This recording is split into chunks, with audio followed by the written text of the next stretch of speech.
more than 4x, 4.3x, I guess, right? From 12 to 52 million. By the way, I tried that second time and I crunched the time. I said, okay, can I do it faster? Because one part of engineering is that Efficiency.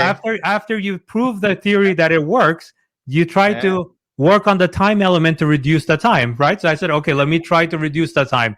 Instead of 4 years, can I do it in 2 years, right? So in 2 years, a little bit further down the line, Ashley Stewart went from it's a fashion business, right? Went from 3 million to 30 million in 2 years, 10x. So not only increase it by a factor of growth, also crunch the time further, squeeze the time out.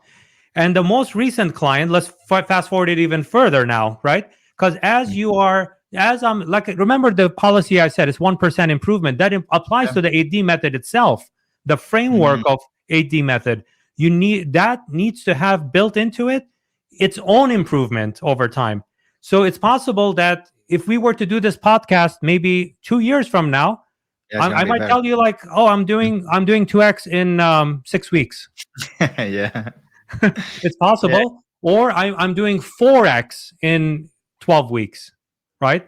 So either one of those things, because it's constant improvement, it's continuous improvement. And once you remove the element of ego from the equation, what I've seen is you're focused on purely on it works or it doesn't work. If it doesn't work, okay, let's move on, right? Yeah. If you attach your ego to it, go like, why didn't it work? I'm such a genius.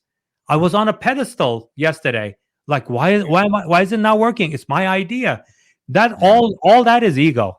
As soon as you do ego, you fail 100% of the time, right? Yeah. When you remove the ego, it's purely math. Like, it excites me every day when I see 10 orders go to 12 orders, 12 orders goes to 14 orders, 14 to 15.